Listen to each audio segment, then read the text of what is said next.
اعوذ باللہ من الشیطان الرجیم بسم اللہ الرحمن الرحیم۔ مولا کائنات حضرت امیر المومنین علی ابن ابی طالب علیہ السلام کے مجموعہ کلام نہج البلاغہ کے پہلے باب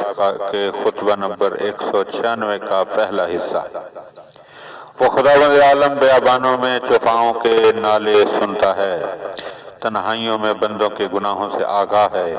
اور انتہا دریاؤں میں مچھلیوں کی آمد و شد اور تند ہواؤں کے ٹکراؤ سے پانی کے تھپیڑوں کو جانتا ہے۔ میں گواہی دیتا ہوں کہ محمد صلی اللہ علیہ وآلہ وسلم اللہ کے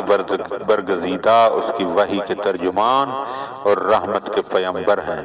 میں تمہیں اس اللہ سے ڈرنے کی نصیحت کرتا ہوں کہ جس نے تمہیں پیدا کیا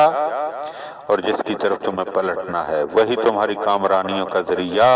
اور تمہاری آرزوؤں کی منزل منتہا ہے۔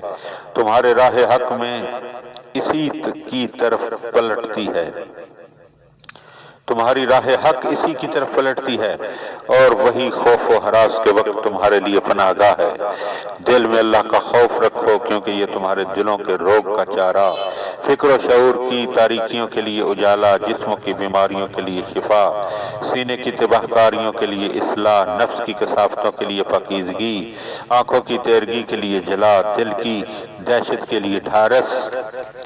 اور جہالت کی اندھاریوں کے لیے روشنی ہے۔ صرف ظاہری طور پر اللہ کی اطاعت کا جامہ نہ اوڑھ لو، بلکہ اسے اپنا اندرونی پہناوا بناؤ۔ نہ صرف اندرونی پہناوا، بلکہ ایسا کرو کہ وہ تمہارے باطن میں اتر جائے اور پسلیوں کے اندر دل میں رچ بس جائے،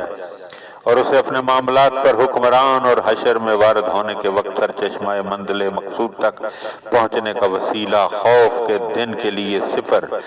نہان خانہ قبر کے لیے چراغ، تنہائی کی طویل وحشتوں کے لیے ہمنوا و دمساز، اور منزل کی اندھوناکیوں سے رہائی کا ذریعہ قرار دو، کیونکہ اطاعت خدا گھیرنے والے مہلکوں، پیش آئند خوف و دہشت کے مرحلوں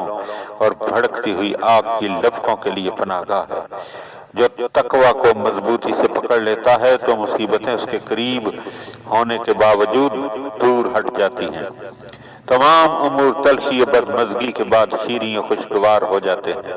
تباہی و ہلاکت کی موجیں ہجوم کرنے کے بعد چھٹ جاتی ہیں، اور دشواریاں سختیوں میں مبتلا کرنے کے بعد آسان ہو جاتی ہیں۔ قحط و نایابی کے بعد لطف و کرم کی جھڑی لگ جاتی ہے، رحمت برگشتہ ہونے کے بعد پھر جھک پڑتی ہے، زمین میں پایاب ہونے کے بعد پھر نعمتوں کے سرچشمے ابل پڑتے ہیں، پھوار کی کمی کے بعد رحمت و برکت کی دھواں دار بارشیں ہونے لگتی ہیں۔ اس اللہ سے ڈرو کہ جس نے پند و موضعت سے تمہیں فائدہ پہنچایا، اپنے پیغام کے ذریعے تمہیں واعظ و نصیحت کی، اپنی نعمتوں سے تم پر لطف و احسان کیا۔ اس کی بندگی و نیاز مندی کے لیے اپنے نفسوں کو رام کرو، اور اس کی فرما برداری کا پورا پورا حق ادا کرو۔ پھر یہ کہ اسلام ہی وہ دین ہے جسے اللہ نے اپنے پہچنوانے کے لیے پسند کیا ہے، اپنی نعمتوں کے سامنے اس کی دیکھ بھال کی ہے، اس کی تبلیغ کے لیے بہترین خلق کا انتخاب کیا ہے، اپنی محبت پر اس کے ستون کھڑے کیے، اس کی برتری کی وجہ سے تمام دینوں کو سرنگوں کیا، اور اس کی بلندی کے سامنے سب ملتوں کو پست کیا، اس کی عزت و بزرگی کے ذریعے دشمنوں کو ذلیل اور اس کی نصرت و تائید سے مخالفوں کو رسوا کیا، اس کے ستون سے گمراہی کے کھمبوں کو گرا دیا، پیاسوں کو اس کے تالابوں سے سیراب کیا، اور پانی الجھنے والوں کے ذریعے حوضوں کو بھر دیا۔ پھر یہ کہ اسے اس طرح مضبوط کیا کہ اس کے بندنوں کے لیے شکست و ریخ نہیں، نہ اس کے حلقہ کی کڑیاں الگ الگ ہو سکتی ہیں، نہ اس کی بنیاد گر سکتی ہے، نہ اس کے ستون اپنی جگہ چھوڑ سکتے ہیں، نہ اس کا درخت اکھڑ سکتا ہے، نہ اس کی مدت ختم ہو سکتی ہے، نہ اس کے قوانین محو ہوتے ہیں، نہ اس کی شاخیں کٹ سکتی ہیں، نہ اس کی راہیں تنگ، نہ اس کی آسانیاں دشوار ہیں، نہ اس کے سفید دامن پر سیاہی کا دھبا،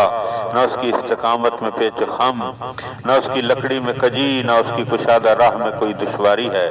نہ اس کے چراغ گل ہوتے ہیں، نہ اس کی خوشگواریوں میں تلخیوں کا گزر ہوتا ہے۔ اسلام ایسے ستونوں پر حاوی ہے کہ جس کے پائے اللہ نے حق کی سرزمین میں قائم کیے ہیں۔